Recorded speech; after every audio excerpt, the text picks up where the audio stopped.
Temps did actually work their way into the 60s for most spots, so a little bit warmer than yesterday, and we are continuing that trend into the weekend. So by tomorrow, we're actually expecting highs to be close to 70 degrees for most spots. Mostly dry tomorrow, but still on Sunday, we're looking at some pretty decent rain chances, and also maybe even some thunderstorms that could be strong depending on the timing of them, whether or not they hold out until later into the day. But once we get into Monday, we're back to dry, cool, and breezy conditions, and expecting those highs to drop off into the 50s again by early next week. Looking at our radar network is showing some very low level light scans, just kind of showing maybe a raindrop or two. I would imagine not a lot of this is hitting the ground. So if you're heading out this evening, no need for the rain jacket. We do look mostly dry, just going to hang on to some cloud cover tonight.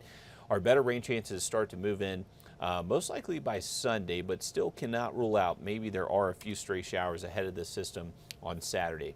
Here's the way it's shaping up. So this evening, generally dry. Temps will stay in the 50s, so we're not going to be quite as cold tonight as what we've seen over the last couple. Tomorrow morning, wake up temps near 50 degrees. We'll have at least partly cloudy skies. There will be generally cloudy skies as we head later into the afternoon. Right around midday, if you're heading up towards Clarksville Lake, that appears to be where the rain chances do look best across the area. So unfortunately, Lake Plans could see a couple of raindrops, but still doesn't look like anything significant. We're not expecting thunderstorms tomorrow, so any rain that falls should be lightning free. So I know a lot of fishermen, you may want to go out there Saturday. That rain wouldn't keep me from heading up to the lake tomorrow. I'll put it that way. Once we get into tomorrow afternoon, we should see highs in the 70s for most spots. You can see the rain chances kind of hold steady along that I-85 corridor north of the CS array. So for most of us here tomorrow, it is looking fairly warm and mostly dry. Once we get into Sunday, that is when the main wave starts to show up. If it plays out the way this model is thinking, that I'm going to show you here in the next couple of minutes, if it happens the way this is showing, where the storms kind of show up early into the day, or this first wave shows up early into the day, that would prevent us from being able to destabilize and add energy and produce severe weather. So we're hoping the rain does arrive pretty early into the day Sunday, because then that would just prevent severe weather from forming later into the afternoon. So this particular model solution I like. This keeps our severe weather chances very low, and we're hoping the rain does show up early into the day. Now, that is one of the caveats of this. This is only one model, and it's only one model run of it. So each update that's come out with this one every couple of hours has kind of shifted the rain chances a little bit later, a little bit sooner. So I want to make sure you are staying updated with the forecast this weekend, because the severe weather chances is pretty much impossible to forecast this far out. You really have to be at the day of the event. You have to see where the storms are, and you have to see what the atmosphere looks like ahead of those storms. So there's the opportunity for severe weather. Definitely not guarantee it, but there could be some. So just make sure you are staying updated on the forecast for the rest of this weekend. Saturday still looks mostly dry for us. Temps in the 70s for most spots. By the time the storms and the main front shows up Sunday, it's also going to be getting pretty windy. We'll likely see winds gusting anywhere from, say, 30, maybe up to 35 miles an hour at times.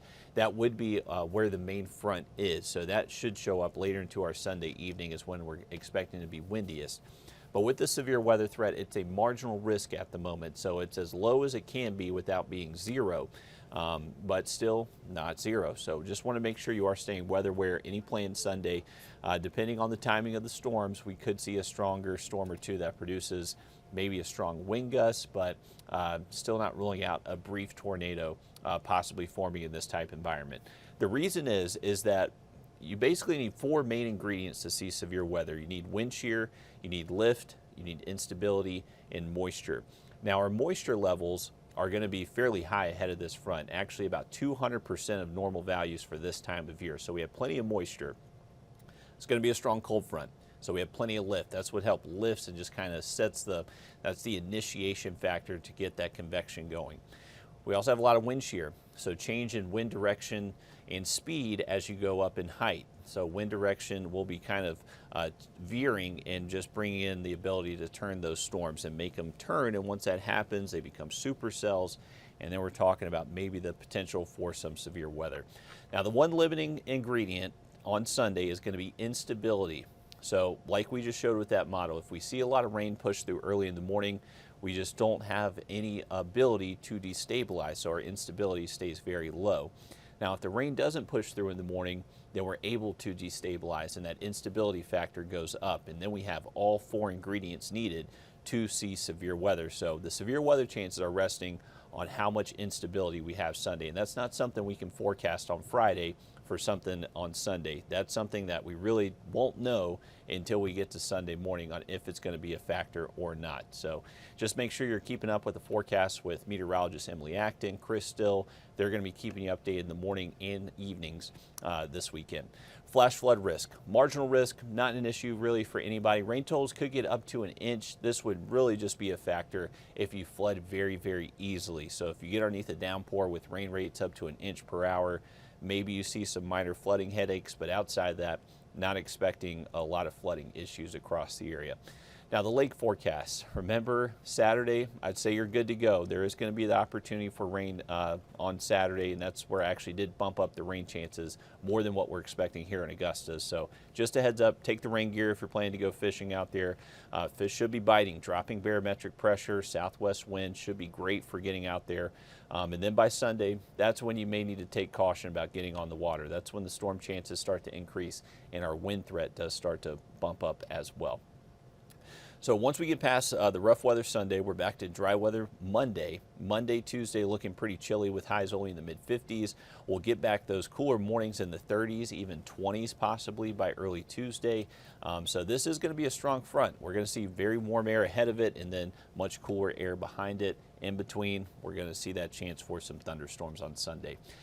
So once again, this is the latest we have for tonight. We'll have some more model runs come through by the 11 o'clock later tonight, so be sure to tune in for that, and we'll see you there on News 12 at 11.